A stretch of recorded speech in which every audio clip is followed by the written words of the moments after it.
சுஜித் டைரக்ஷனில் பவன் கல்யாண், இம்ரான் ஹஸ்மி, பிரியங்கா மோகன், அர்ஜுன் தாஸ், ஸ்ரேயா ரெட்டி, பிரகாஷ் ராஜ், ஹரிஷ் வர்த்தமன்லாம் நடிச்சு இப்போ தேட்டர்ஸில் தமிழ் டப்பிங்கோட ரன் ஆகிட்டு இருக்க தெலுங்கு ஆக்ஷன் ட்ராமா தான் தை கால் ஹிம் ஓஜி.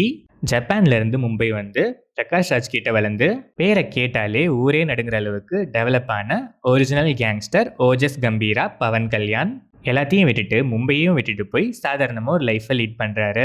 ஆனால் அவர் மும்பைக்கு திரும்புகிற மாதிரி ஒரு சுச்சுவேஷன் வருது. அவர் ஃபர்ஸ்ட் ஏன் மும்பைக்கு வந்தார், மும்பை விட்டுட்டு ஏன் போனார், மறுபடியும் மும்பைக்கு ஏன் வராரு, எல்லாத்துக்குமான பேக் ஸ்டோரியும் ஃபியூச்சர் ஸ்டோரியும் அதுக்கப்புறம் நடக்கிற ஈவெண்ட்ஸும் தான் தை கால் ஹிம் ஓஜி. இந்த படத்தோட run time 2 hours and 34 minutes. படம் ஆரம்பிச்சது பயங்கர பில்டப்ஸோட நல்லாவே ஸ்டார்ட் ஆச்சு. போக போக பவன் கல்யாண் இன்ட்ரோ எலிவேஷன்ஸ்ல ஆரம்பிச்சு மற்ற பில்டப்ஸ்லாம் ஸ்லோவா பில்டப் பண்ணி ஸ்கிரீன் பிளே ஃபர்ஸ்ட் ஹாஃப்ல டு அன் எக்ஸ்டென்ட் ஃபேர்லி என்கேஜிங்காகவே இருந்துச்சு. சில எலிவேஷன்ஸ்லாம் பக்கா கோஸ்பம் தியேட்ரிக்கல் மெட்டீரியல். பவன் கல்யாண் ஃபேன்ஸ்க்கு சொல்லவே வேணாம், அல்டிமேட் ட்ரீட். லவ் போர்ஷன்ஸ் வரும்போது லைட்டா லேக் அடிச்சது. அண்ட் லவ் போர்ஷன்ஸ் எமோஷனலா எந்த விதத்துலயும் சுத்தமா கனெக்ட் ஆகவே இல்லை. பட் அதுக்கப்புறம் இன்டர்வெல் பிளாக்கான செட்டப்லாம் அல்டிமேட்டாக இருந்துச்சு. இன்டர்வெல் பிளாக் செம்ம ஹைலைட்டு.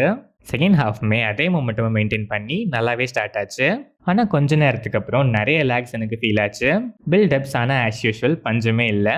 பட் அதுவே போயிட்டே இருந்தது, எனக்கு கொஞ்சம் லேகியாக ஃபீல் கொடுத்துச்சு. கிளைமேக்ஸ் நீட்டு, பட் பார்ட் 2 லீட்லாம் தேவையான்னு கேட்டால் நோ கமெண்ட்ஸ். பவன் கல்யாண் செம்ம ஸ்வாகி ஸ்க்ரீன் ப்ரெசன்ஸ், எஃபர்ட்லெஸ்ஸாக மாஸ் காட்டியிருக்காரு. இம்ரான் ஹஸ்மி நீட்டான பெர்ஃபார்மன்ஸ். பிரியங்கா மோகன் இம்பாக்ட்லெஸ் ரோலு, பெருசாக சொல்கிறதுக்கு எதுவும் இல்லை. அர்ஜுன் தாஸ்க்கு ஸ்கோப்பும் நீட்டு, பெர்ஃபார்மன்ஸும் நீட்டு. ஸ்ரேயா ரெட்டி, பிரகாஷ் ராஜ்லாம் சில தியேட்ரிக்கல் மூமெண்ட்ஸை கிராப் பண்ணி நல்லாவே பெர்ஃபார்ம் பண்ணியிருக்காங்க. ஹரிஷ் வர்த்தமன் அண்ட் அதர் ஆர்டிஸ்ட்லாம் பெருசாக ஸ்கோப் இல்லைனாலும் நீட்டாகவே பெர்ஃபார்ம் பண்ணியிருக்காங்க. டெக்னிக்கலாக பார்த்தா ஸ்டன்ட்ஸ் அண்ட் எலிவேஷன் மேக்கிங் இந்த படத்துக்கு மிகப்பெரிய plus. Top quality, songs and background score செம. இதை ரெண்டையும் ரிமூவ் பண்ணிட்டு படத்தை பார்த்தா ஒன்றுமே இல்லையடாங்கிற ஃபீல் தான் கொடுக்கும். எடிட்டிங்குமே நீட்டு. ப்ரூட்டல் பிளட் ஷெட்லாம் எக்கச்சக்கமாகவே இருக்குது. ஸோ வீக் ஹார்ட்டட் அண்ட் பிளட்லாம் செட் ஆகாதுங்கிற ஆடியன்ஸ் அவாய்ட் பண்ணிக்கலாம். தமிழ் டப்பிங் அபோவ் ஆவரேஜாக இருந்துச்சு. ஓவராலாக பார்த்தா படத்தில் எலிவேஷன் நல்லா இருந்துச்சுன்னு சொல்கிறத விட எலிவேஷனில் தான் இந்த படமே நல்லா இருந்துச்சுன்னு தான் சொல்லணும். ஃபர்ஸ்ட் ஆஃப் அதை நீட்டாகவே ப்ரெசென்ட் பண்ணி ஸ்க்ரீன் பிளே ஸ்டேஜிங்கும் நல்லாவே பண்ணியிருக்காங்க. Interval black fire. செகண்ட் ஹாஃபில் அந்த ஃபயர் கொஞ்சம் கொஞ்சமாக அணைஞ்சு அங்கங்கே லேக் ஆகி கிளைமேக்ஸில் அகெயின் லைட்டாக இக்னேட் ஆகிருக்க ஒரு ஓகேஷான ஆக்ஷன் எலிவேஷன் ட்ராமா தான் they call him OG.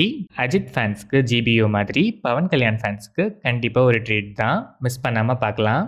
General audience time பாஸ்க்கு ஒரு எலிவேஷன் மூவி பார்க்கணுன்னா ஒன்ஸ் ட்ரை பண்ணி பார்க்கலாம்.